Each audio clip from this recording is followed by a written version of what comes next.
ঘনিয়ে এসেছে কোরবানির ঈদ। ক্রেতাদের চাহিদা মতো পশু কোরবানির সরঞ্জাম তৈরিতে রাত দিন ব্যস্ত সময় পার করছেন বিভিন্ন জেলার কামার শিল্পীরা। তবে এসব পণ্য তৈরির কাঁচামালের দাম বাড়া সহ বিদেশি যন্ত্রপাতিতে বাজার দখল হওয়ায় ভালো দাম পাওয়া নিয়ে কিছুটা শঙ্কায় কারিগররা। প্রতিনিধিদের তথ্যছবিতে বিস্তারিত জানাচ্ছেন মৌসুমী রহমান। চারিদিকে কেবলই লোহা পেটানোর টুংটাং শব্দ, কেউ টানছে হাপড়, কেউ বা দিচ্ছে শান। এমন দৃশ্য এখন প্রতিটি কামারপল্লীতে। ওয়ালটন ফ্রিজ কিনে অনেকের মতো আপনিও হয়ে যেতে পারেন মিলেনিয়াল। সেরা পণ্যের সেরা অফার।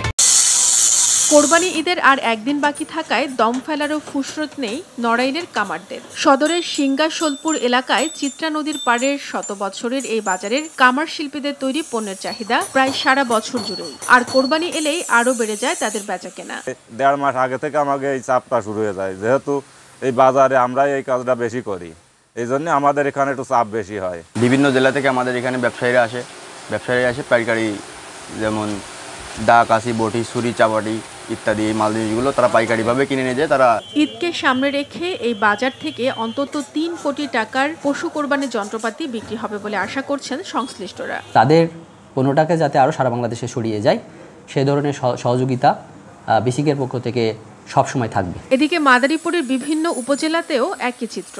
দা, চাকু, বটি, ছুরি, চাপাতি সহ কোরবানির নানা যন্ত্রপাতি মেরামতের পাশাপাশি কামাররা তৈরি করছেন নতুন সরঞ্জাম। তবে কম দামের বিদেশি বিভিন্ন আধুনিক যন্ত্রপাতিতে বাজার সয়লাভ হওয়ায় দেশি পণ্যের কদর কমেছে বলছেন কামাররা। এই কোরবানি এলে পরে তো ব্যস্ততা থাকে, কাজকর্ম নতুন পুরান মিলাইয়া কাজকর্ম করি। অনেক পয়সা লাগে, তার জন্য আমি পুরোটাই ধার দিতে আছি সমাজে কইরা অল্প পয়সার মধ্যে।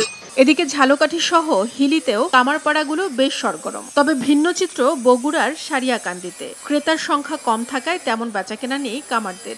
মনে হয় অনেকেই কোরবানি দিচ্ছে না, আবার অনেকেই দিচ্ছে। গতবারের মতো তো এবার অতটা কামের চাপ নাই। বছর পরে আছে তো এই জন্য যেমন হচ্ছে, এই জন্য সামনে ঈদ যেহেতু মাংস কাটতে হবে, এই জন্য আর কি ঘাটতে যাচ্ছি। ঈদের দিন পর্যন্তই চলে পশু কোরবানির সরঞ্জাম বেচাকেনা। সেই সময়ে এ পণ্যের বাজার আরো বেশি জমজমাট হওয়ার আশা এই খাতে জড়িতদের। মৌসুমী রহমান, RTV।